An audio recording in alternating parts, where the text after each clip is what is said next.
entra desses territórios de forma violenta, a gente não está falando só ali de uma perca da terra, a gente está falando de uma perca do modo de vida de uma forma violenta, sem trazer ali para aquela comunidade uma garantia de vida, de sobrevivência, né? E aí também tem essa questão da saúde, por exemplo, né?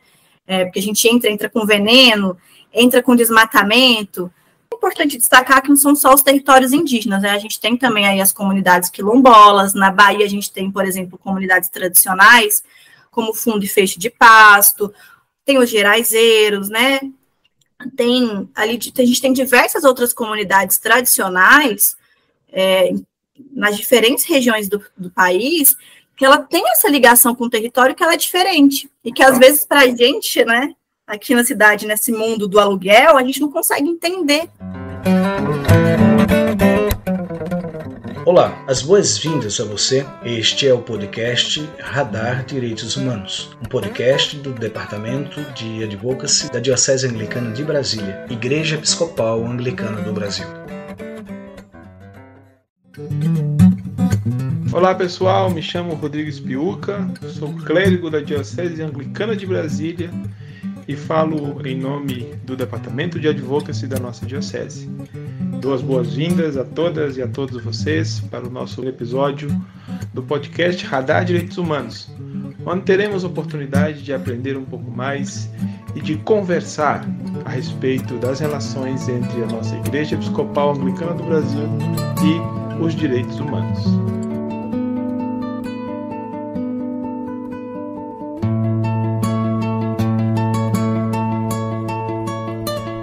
O planeta é uma nave cintilante, com certeza, azul na delicadeza, linda esta espaçonave. Feito o voo de uma ave, buscando o alto da serra, gira em torno e tudo gera, sem precisar de um motor, somos parte, sim senhor. E hoje, sobre o tema conflitos no campo, eu tenho a satisfação de conversar com Lira Furtado. A Lira é documentalista na Comissão Pastoral da Terra. Lira, seja bem-vinda ao Radar Direitos Humanos. É uma alegria ter você conosco. Muito obrigado, bom dia a todos e todas que estão nos ouvindo. Lira, vamos começar com você nos dizendo o que é a CPT e como ela está organizada hoje. Certo. Bom, a CPT é uma pastoral, né, ligada ali à CNBB, Confederação Nacional dos Bispos do Brasil, né? Ela está ligada a essa organização. E, bom, a CPT, ela nasce, né, com um propósito, e ela permanece, né, no que a gente chama da missão da CPT, que é ser essa presença fraterna, solidária, junto aos povos do campo, né? Do campo, das águas, das florestas.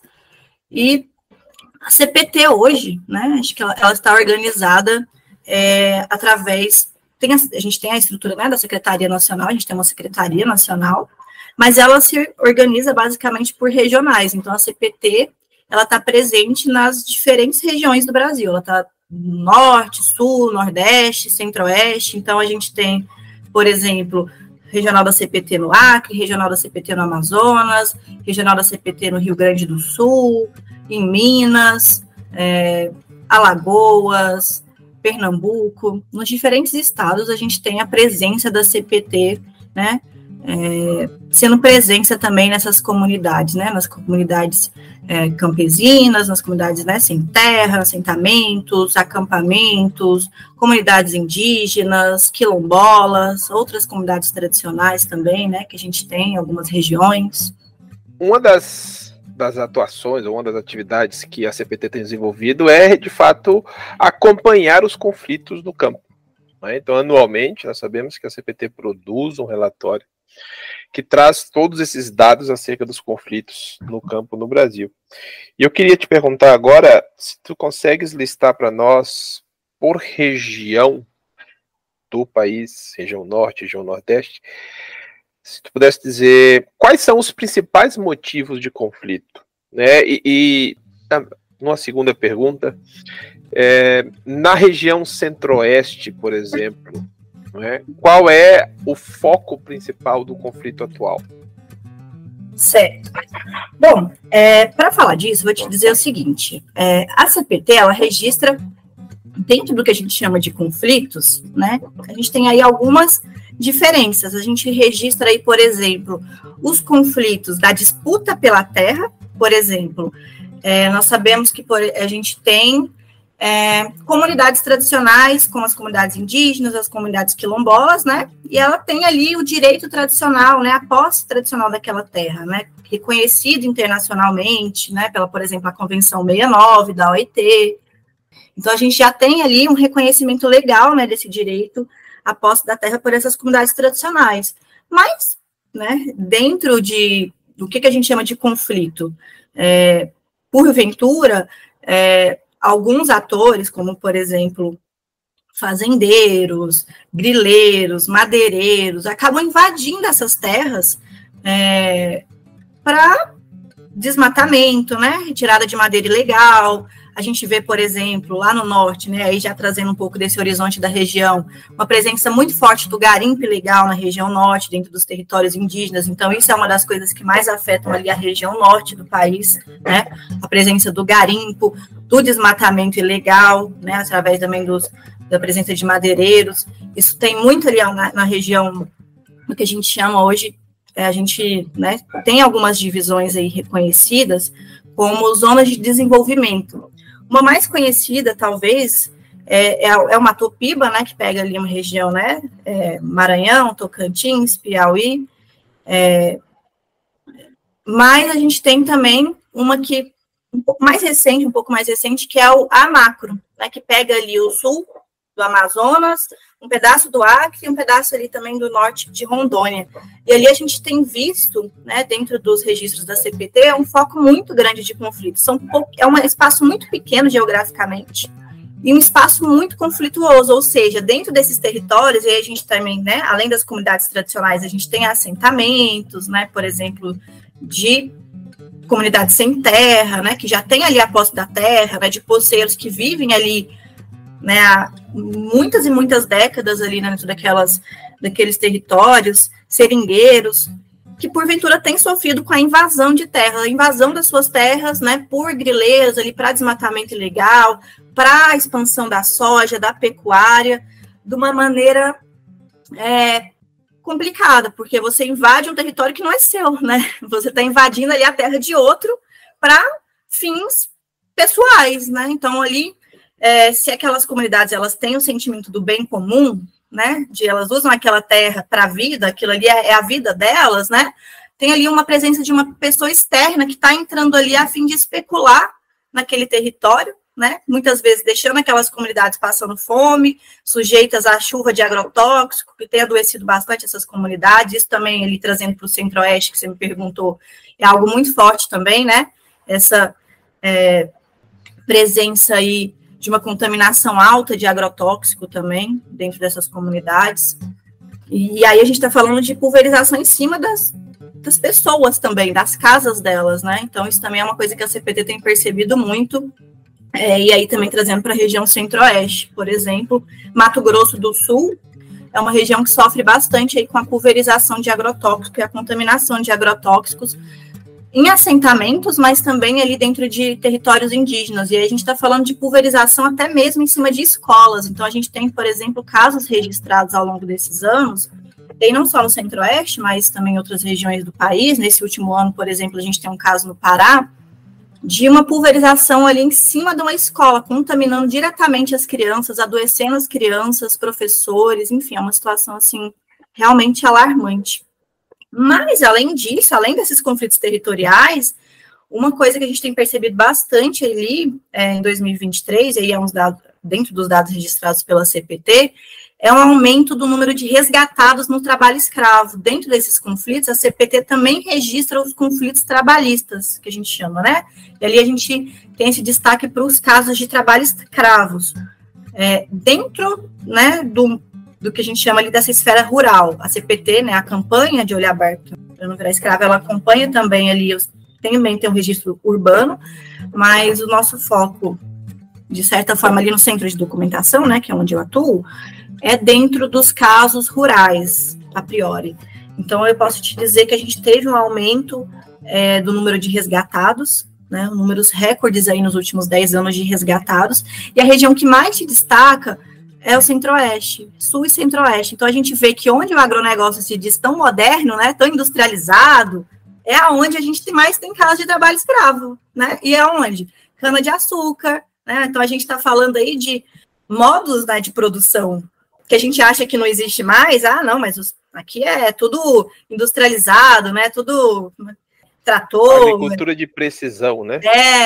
Mas a gente está vendo que não está batendo com os dados, porque esses são dados, inclusive, oficiais, né, reconhecidos pelo, né, essa atuação do resgate, ela também tem uma presença oficial ali do Ministério Público do Trabalho, dessa fiscalização ali, né, de toda essa estrutura que reconhece ali essa presença de trabalhadores em situação de trabalho escravo. Então, é uma situação bastante alarmante que a gente tem percebido também aí, sobretudo na região Centro-Oeste. E aí, só trazendo um último destaque, porque, assim, se a gente começa a falar dessas violências, a gente percebe que são muitas, né? E são diversas. Mas a gente tem percebido também, e aí tem um destaque também na região Norte, em todo o país, mas, assim, a região Centro-Oeste, esse ano, a gente percebe um aumento, né? Algo que a gente já vinha registrando muito na região Norte do país, Nordeste também, né? A gente tem esses casos, por exemplo, de assassinatos, mas a gente tem percebido um aumento da violência policial dentro dessas comunidades. Então, a gente tem percebido ali a atuação da polícia militar em apoio a esses invasores de terra, né, em algumas situações, que não são poucas. Então, isso também é uma situação preocupante. Então, ali, junto com a presença de pistoleiros, às vezes a gente tem forças que deveriam estar lá para proteger, né, atuando, infelizmente, junto a esses invasores. E aí, a gente tem um caso, né, por exemplo, de destaque, que destacou muito na mídia, que é o caso da mãe Bernadette lá na Bahia, né, Nega Pataxó, né, na Bahia, na verdade. Que ali a gente viu, por exemplo, o que a gente chama ali a gente não, né, eles se denominam como invasão zero. Ali aquele movimento se denomina como invasão zero, e a gente viu ali claramente, né, a polícia totalmente favorável a esse movimento, que buscou ali, né, de certa forma, até criminalizar aquele movimento de retomada de terras que são legitimamente do povo pataxó, né, então, isso ali são casos que a gente tem que ficar bastante atento, né, que levou, infelizmente, à morte, né, ao assassinato de uma liderança indígena ali naquela região. Lira, não sei se talvez tu não tenhas esses dados de forma muito evidente, mas fiquei aqui pensando, quando nós estamos falando de conflito, e especialmente conflito no campo, e tu deixaste muito claro que esses conflitos têm reflexos em outros direitos que não apenas aquele direito à terra, ou de direito ao uso né, ao uso da terra, vamos dizer assim. Aí tu mencionaste ali questões relacionadas ao direito ao trabalho, direito à saúde, porque o uso de agrotóxicos e inclusive vai vulnerabilizar a saúde de crianças e professores e professoras na escola. Eu fiquei aqui pensando, tu terias alguma informação sobre a racialização desses conflitos ou a questão relacionada à violência de gênero? Será que a gente conseguia destacar o impacto ou pelo menos identificar? É óbvio que a gente vai ter uma ideia, né, quem são as pessoas que mais sofrem com essas violências, mas será que tu podes dizer isso? Claro, bom, ali, trazendo esse recorte, né, assim, da gente for pensar nessa racialização dos conflitos, né, nesse processo também, e aí que se soma também, né, se somatiza aí também, que é a questão de gênero, o que eu posso dizer que eu acho que quando a gente vai pensar por esses eixos, a gente percebe ali o índice de uma violência mais intensa, no sentido de que a crueldade parece que ela aumenta, sabe? Quando a gente olha por essas lentes, quando a gente percebe, assim, o mundo por meio dessa racialização, né, que raça, ela não existe, né, ela é algo que, ela é algo imposto, né, a uma parte da população, é algo que, digamos assim, no processo histórico, né, uma parte da população branca europeia começou a impor sobre uma outra parte da população, né, não branca, não europeia. Então, dentro desse processo histórico, né, a gente percebe que muito do que a gente acha que só existe lá atrás, né, ainda é como a sociedade funciona. Ainda se diz, né, como a sociedade se estrutura, por exemplo. E aí tem textos no Caderno de Conflito, inclusive, sugiro aos ouvintes, né, se tiverem interesse, procurarem algumas reflexões que estão no Caderno de Conflito, mas destaco aqui o texto do Thales Pinto, que ele vai ali fazer uma análise, por exemplo, de como as regiões mais conflituosas são as regiões onde a gente percebe a maior concentração de renda ali, um aumento da concentração de renda do agronegócio, ou seja, esse aumento da concentração de renda, ela está interligada ao quê? À invasão de territórios, né? Ao que ficou famoso aí anos atrás, ao passar a boiada. E por que eu estou dizendo isso para falar da questão racial? Onde é que eles estão mais invadindo? Quem são as principais vítimas de conflitos registrados pela CPT em 2023, mas também nesses últimos anos, né? Essa tendência não muda. São os povos indígenas. Então, se lá atrás os portugueses chegaram aqui, né, e massacraram esses povos, a realidade não continua, essa realidade continua, né? A gente tem esses povos sendo privados do seu próprio território. E aí, como que a gente pode falar? O que isso tem a ver com outros direitos, né? Quando a gente fala de território, não é só a terra. A ligação que esses povos têm com o território, né, e talvez a gente que vive aqui na cidade, que muitas vezes a gente vive até de aluguel, né? Ou seja, a maioria da população ela não tem nem a posse da sua própria moradia. A gente, se não paga aluguel, a gente não tem onde morar. A boa parte da população é assim, né? A gente não tem essa ligação, às vezes, com o local que a gente vive. Da mesma forma que essas comunidades têm, porque quando elas estão falando do território, né, dessas comunidades indígenas, por exemplo, a gente está falando de todo um modo de vida. É dali que ela tira o alimento, a sua base alimentar, que, por exemplo, a gente sabe, por exemplo, lá nos povos Yanomami, né, por exemplo, quando o governo foi arrecadar alimentos, né, por exemplo, no início do ano passado, teve toda uma campanha, uma comoção de arrecadação de alimentos. Uma das coisas que mais saiu também, que foram discutidas na mídia, né, foi o envio de alimentos ultraprocessados, ou alguns alimentos que não faziam parte da alimentação daqueles povos, né, daquelas comunidades ali dentro do território Yanomami.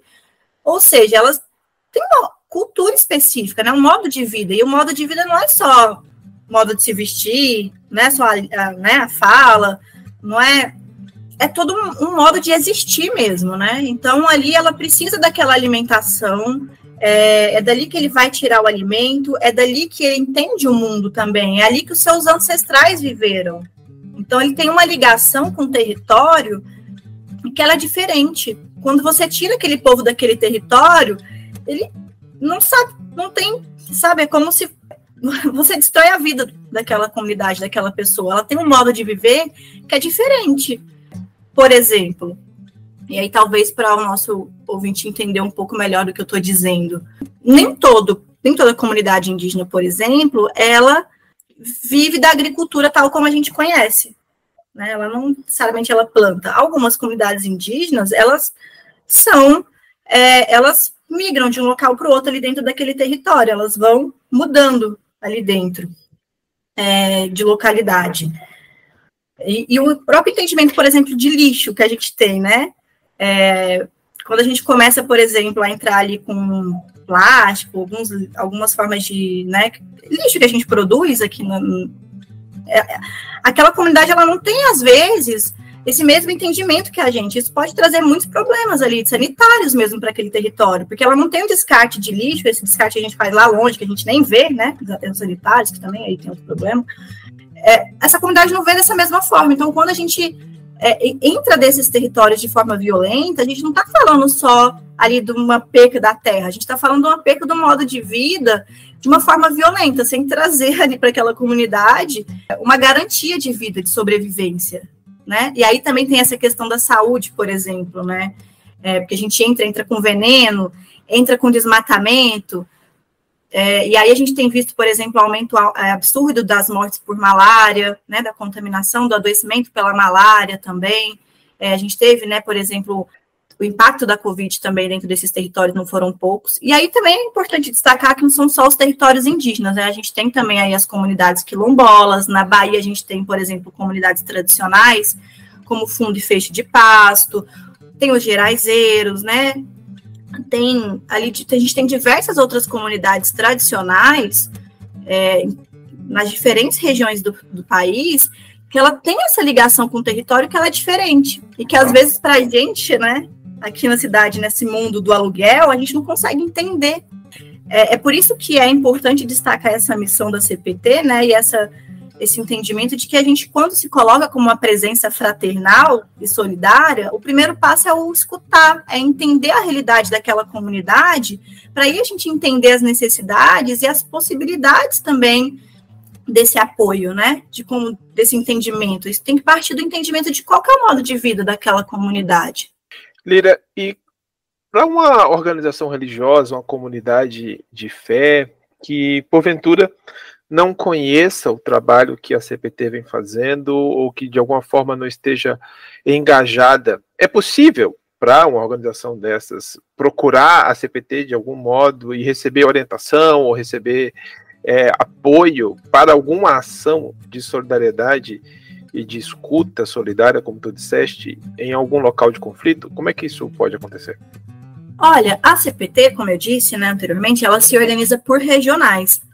Então, você pode entrar lá no site da Pastoral da Terra, e aí você vai ter os contatos desses regionais, os telefones. E aí, porventura, se você não conseguir esse contato ali, tem o telefone da Secretaria Nacional e lá você pode entrar em contato que a gente vai encaminhar, né, te colocar ali em contato com uma pessoa da sua região para que você consiga ali estabelecer esse diálogo e conseguir também estar presente e apoiar, né, esses povos. Então, como eu disse, a CPT está presente em praticamente todos os estados. Eu acredito que acho que atualmente a gente não tem regional apenas no Sergipe, mas tem um pessoal ali no Nordeste que também, né, acaba acompanhando. Em Santa Catarina não tem, mas tem um pessoal no Rio Grande do Sul que também tem tentado acompanhar ali. Mas no restante do país todo, a CPT ela tem sido presente, né, ela tem os regionais e é possível entrar em contato, procurar e estabelecer esse diálogo. E como uma organização religiosa pode apoiar o trabalho da CPT? É possível contribuir de alguma forma? Claro. Bom, como eu disse, a CPT ela é uma organização ligada à Igreja Católica, mas inclusive ela não é, né? Ela é ecumênica, ela tem um caráter ecumênico, né? Então, não é apenas a Igreja Católica, né, atuando ali dentro, né, e junto com a CPT. E às vezes a gente tem essa ideia preconcebida em relação à pastoral da terra, mas não é, né? Então, e aí você pode ajudar de diversas formas, né? A gente tem, por exemplo, dentro as campanhas de arrecadação, né, essas campanhas de solidariedade para as atividades da CPT, para essas presenças solidárias, né, a CPT articula, por exemplo, ações de solidariedade junto a esses povos, então a gente tem doação de alimentos, né, algumas campanhas, então, dentro dessas atividades, essas instituições religiosas, elas podem ali procurar esses regionais, né, e buscar ali apoio para essas atividades, né, tanto para esse financiamento dessas atividades, como por estar junto também, né, ali atuando, se aproximando das comunidades, entendendo os conflitos, né, e dessa dinâmica ali, né, dessa presença, dessa luta, né, quando você se faz presente, você começa a entender ali as necessidades também e como você pode estar ali dentro, né, vem dessa própria busca mesmo também, dessa atuação. Então, mesmo que você esteja em uma comunidade de fé localizada em um centro urbano, você pode também se engajar no trabalho de promoção dos direitos humanos dos povos das florestas, né, dos povos das águas. Com certeza. Não é imprescindível que você esteja localizada em uma região onde o conflito é evidente. Você pode mesmo, não estando lá fisicamente, se engajar nesse trabalho e na promoção dos direitos humanos. Com certeza, né? Tanto através desse apoio nas doações, né? A CPT, inclusive, agora ela tem feito uma campanha de arrecadação, né? E aí, nesse trabalho de sustentabilidade, de atuação na luta contra o trabalho escravo. Então, eu sugiro também que quem tiver interesse procure as páginas da CPT. A CPT ela tem Instagram e ali a gente, né, mostra o dia a dia do trabalho, também é uma forma de estabelecer contato ali, né, de ver as atividades da CPT e talvez ali dentro ver onde, né, você pode também ajudar, atuar. Enfim, a CPT ela tem página no Facebook, né, e tem Instagram tanto da CPT nacional, né, que a gente fala, como dos regionais, né, tem a CPT Nordeste 2, CPT Mato Grosso do Sul, tem páginas ali, e ali você pode ver as atividades que a CPT tem atuado, onde ela tem atuado, como ela atua, e aí se aproximar mais também, né, desse trabalho. E, como você bem disse, você não necessariamente precisa, né, você sendo ali uma instituição urbana, né, dentro do centro urbano, pelo contrário, esse apoio das pessoas que estão na cidade, ele é imprescindível, né, porque se as pessoas que estão na cidade não conseguem perceber, não conseguem ter essa fraternidade com quem está lá no campo, né, a gente tem um problema sério. Na verdade, a atuação é nesse sentido mesmo, né, de que a cidade se aproxime do campo, veja o que está acontecendo ali, né, tenha uma solidariedade com o que está acontecendo ali. Mesmo porque, Lira, a cidade depende do campo para se alimentar. Exatamente, né, a gente sabe, por exemplo, que o que mantém a alimentação do brasileiro é a agricultura familiar, né, não é as commodities. Inclusive, a gente percebe hoje, né, esse apoio ali do agronegócio aos alimentos ultraprocessados, né, ou seja, a gente tem ali um problema, porque o alimento ultraprocessado, ele não favorece a saúde, ele é um mal, né, ele é um mal à nossa saúde, né, quem está produzindo ali a verdura, o legume, né, o que a gente come, a base da nossa alimentação, são os pequenos produtores, são essas comunidades, né, que a gente também apoia ali dentro do trabalho da CPT, que produz sem veneno, né, que produz uma alimentação saudável, longe desse agrotóxico, né, que é o trabalho da CPT também, da agroecologia. Eu ia justamente dizer que nós podemos sugerir a quem nos ouve que no momento em que for procurar comprar seus alimentos, né, que faça opção por aqueles produtores, por aquelas famílias produtoras da agricultura familiar. Nós temos também os armazéns do campo, do movimento dos trabalhadores e trabalhadoras sem terra. Então existem opções nas quais nós podemos confiar a nossa alimentação, a alimentação das nossas filhas, dos nossos filhos, das pessoas que nós amamos, e através deste ato de autocuidado, porque eu entendo que quando você busca uma alimentação segura para si e para quem você ama, isso é um gesto de autocuidado, mas também é um gesto político, é um gesto de demonstrar que você está ao lado daquelas pessoas que enfrentam violência, opressão, essa avalanche ou essa patrola, para usar uma expressão muito comum lá no Rio Grande do Sul, a patrola que vem e que destrói o trabalho das famílias, né? Então podemos optar por uma alimentação melhor e, obviamente, apoiar as pessoas que estão no campo e que nos alimentam no dia a dia. Exatamente. E aí, até quero deixar o recado, né? Por exemplo, em algumas capitais, algumas cidades, né, tem as feiras agroecológicas também, que as pessoas podem estar procura dar uma pesquisadinha no Google nas feiras agroecológicas da sua cidade. A CPT apoia, né, muito dessas feiras também. Algumas universidades, por exemplo, a Federal de Goiás, né, ela também apoia ali, junto com outras organizações, né, e aí a CPT, ela também apoia essas produções, esses pequenos, né, essas comunidades, nesse escoamento, né, nessa venda dessas alimentações, né, nesse escoamento dessa alimentação, porque a gente tem um problema também, né, que às vezes, até nos nossos dados, né, às vezes é difícil, assim, de ficar claro, mas que a gente percebe ali nesses registros, de que muitas vezes a gente estabelece, por exemplo, um assentamento, né, o governo vai lá, dá a posse da terra, mas não, aliás, né, garante esse direito da posse da terra, né, mas não dá-lhe o suporte necessário para a produção, né? Então, as organizações como a própria CPT, elas apoiam ali essas comunidades para se estabelecer, para que ela consiga estabelecer essa produção também, né?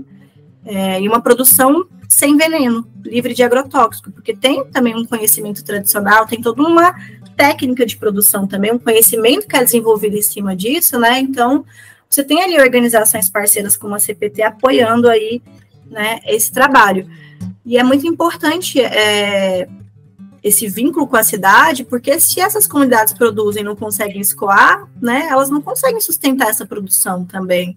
Então é muito importante que a gente tenha esse trabalho também de, dentro desse autocuidado, né, de comprar sem veneno, também entender que é esse apoio, né, esse apoio a essa economia dessa sociedade. Lá atrás, por exemplo, uma coisa que no governo anterior, né, se acabou foi com aqueles programas, e talvez alguns dos nossos ouvintes recordem, eu tenho em mente, mas você tinha, por exemplo, alguns programas ligados a prefeituras de compra desses alimentos produzidos por assentamentos, mas também por comunidades quilombolas, por exemplo, em algumas regiões, para garantir a alimentação saudável nas escolas. Então, as prefeituras ali de alguns municípios compravam esses alimentos para garantir a alimentação saudável nas escolas. E o que a gente percebeu ali no governo anterior, né? Que teve, durante esses 4 anos anteriores, um desmonte desse programa, né? Então, você inibe ali a produção daquelas comunidades, elas ficam com uma dificuldade de escoamento dessa produção, e ao mesmo tempo também que a gente está falando aí, né, de uma insegurança alimentar dessas crianças nessas escolas também, né? Porque se a gente não está comendo alimentação, não está se baseando pela alimentação saudável, provavelmente a gente está se baseando por uma alimentação baseada em agrotóxicos, né, ultraprocessados. Então é emergente também esse escoamento aí dessa produção dessas comunidades. Lira, muito obrigado. Topar conversar conosco sobre esse tema tão importante que são os conflitos no campo e, obviamente, as suas consequências. Então, em nome da Diocese Anglicana de Brasília, eu te agradeço pela tua disponibilidade e, com esse agradecimento, eu te devolvo a palavra para tuas considerações finais. Eu queria agradecer, né, também o convite. É uma grande oportunidade também, né, de estar falando, de estar levando esse conhecimento, né, dessa realidade que muitas das vezes passa batido, né, que a gente não tem a dimensão de quão conflituoso é o campo, né, a gente não tem a dimensão de tudo isso que acontece, porque realmente está distante, às vezes está distante da gente na cidade, né, às vezes a gente não vê, não ouve falar, então é muito importante esse espaço, então eu agradeço demais por estar dando essa oportunidade, né, também, agradeço em nome da CPT a oportunidade de estar aqui hoje.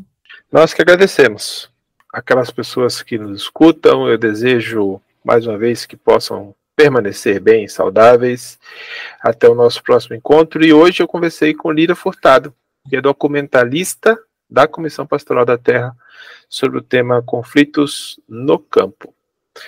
Até mais. Somos filhos da Mãe Terra, somos parte, sim senhor, somos filhos da Mãe Terra.